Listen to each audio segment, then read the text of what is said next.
Iman memegang peranan penting bagi setiap orang yang percaya. Tanpa iman, Tuhan tidak berkenan. Dengan iman yang berkenan, kita akan selalu mendapatkan jawaban dari setiap apa yang kita butuhkan. Teman-teman ingin memiliki iman yang berkenan itu? Mari kita langsung bahas di poin yang kedua. Jangan kemana-mana.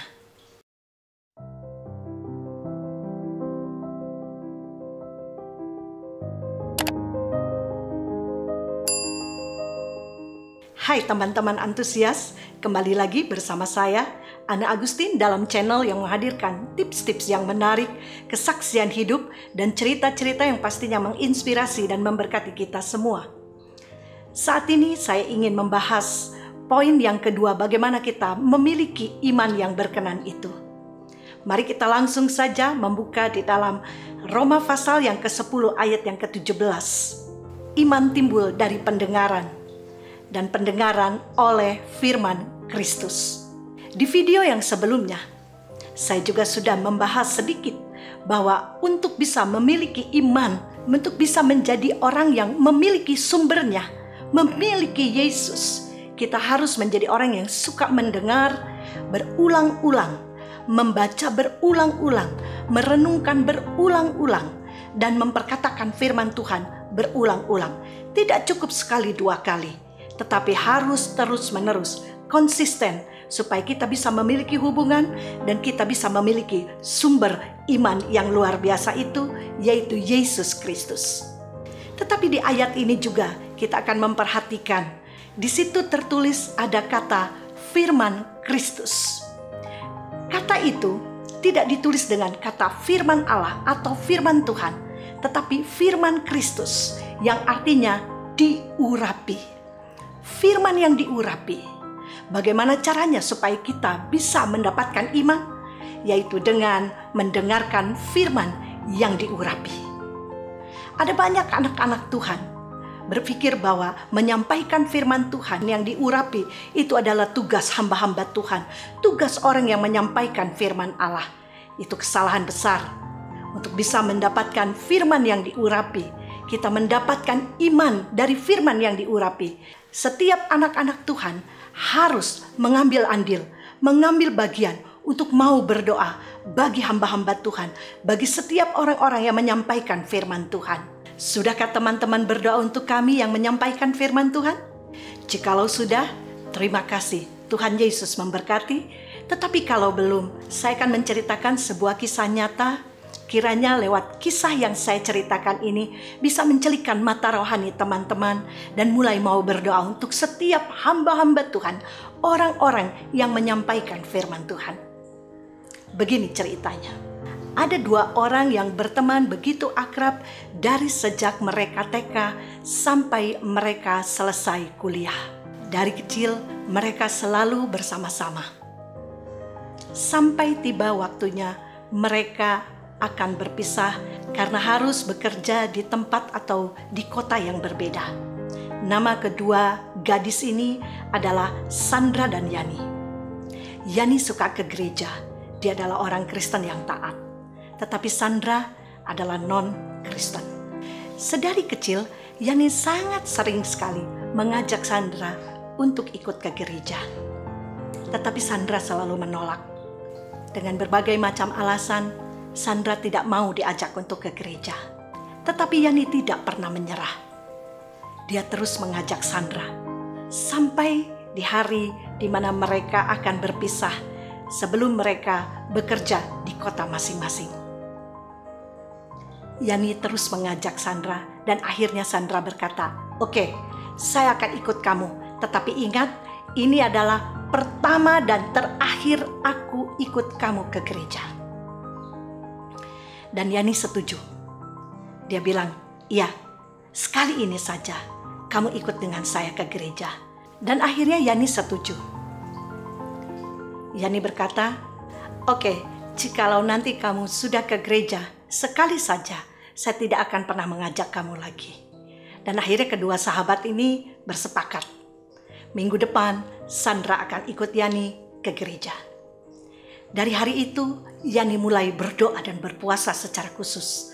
Dia berdoa untuk Sandra yang akan mendengarkan firman Tuhan. Dan dia juga berdoa untuk Bapak Gembala atau Bapak Pendetanya yang nanti akan menyampaikan firman Tuhan.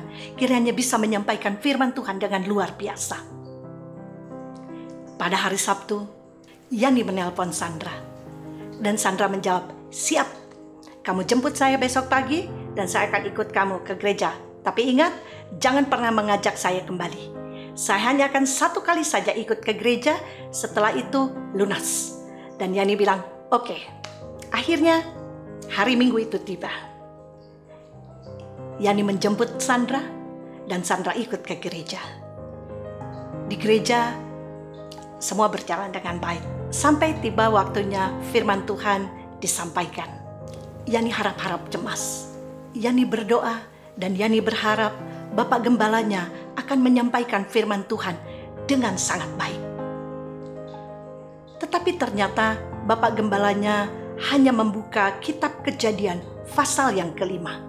Nanti teman-teman bisa buka dan baca ada ayat apa di sana. Bapak Gembalanya hanya menjelaskan secara singkat Adam hidup selama 930 tahun, lalu ia mati. Lalu Set hidup 912 tahun, lalu ia mati. Enos hidup selama 905 tahun, lalu ia mati. Dari Kenan dan semua yang ada di Kejadian pasal 5 itu berakhir dengan kata lalu ia mati. Hanya itu saja yang disampaikan oleh Bapak Gembalanya. Dan Yani sangat kecewa. Kok seperti itu Bapak Gembala menyampaikan firman Tuhan? Terlalu sederhana, tidak sesuai dengan harapan. Akhirnya Yani keluar dengan lesu dan benar saja. Sandra di luar mengejek. Dia berkata, "Yani, cuman gitu aja di gereja itu. Untung khotbahnya tidak lama-lama. Kalau enggak saya udah ngantuk. Jadi please, cukup sekali ini saja dan jangan ajak saya lagi ke gereja." Yani hanya tertunduk lesu dan dia akhirnya mengajak Sandra untuk pulang. Mereka akhirnya pulang dan tiba-tiba jam 12 malam Sandra menelpon Yani. Yani terkaget-kaget karena Sandra menelpon dengan terengah-engah. "Yani, halo Yani, ini gue Sandra." "Ya kenapa Sandra?" "Minggu depan aku mau ikut lagi kamu ke gereja. Aku mau terima Yesus sebagai Tuhan dan Juru Selamatku." Yani kaget. "Kok bisa Sandra? Kenapa kamu begitu cepat berubah? Kata kamu tidak mau lagi ke gereja." "Iya, mata saya ngantuk sekali. Tetapi setiap kali saya menutup mata, saya teringat khotbah Bapak Gembala kamu. Ketika saya menutup mata, saya ingat dikatakan lalu Adam mati. Lalu saya balik ke kiri. Itu juga saya teringat lalu Set mati. Saya balik lagi ke kanan.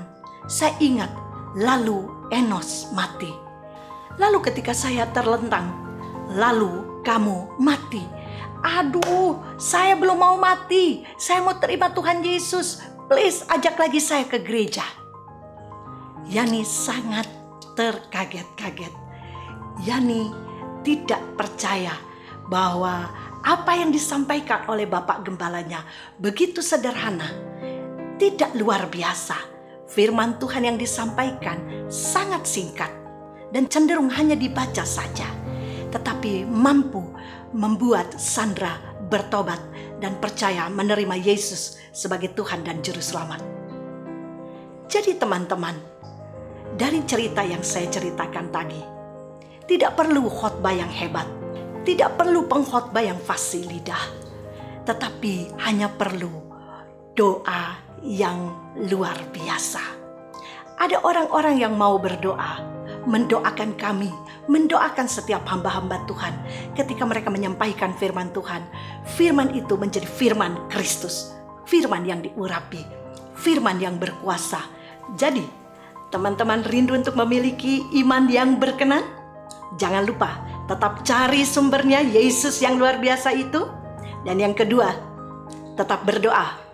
Doakan setiap hamba-hamba Tuhan, supaya setiap firman Tuhan yang disampaikan, itu menjadi firman yang diurapi, firman yang menimbulkan iman.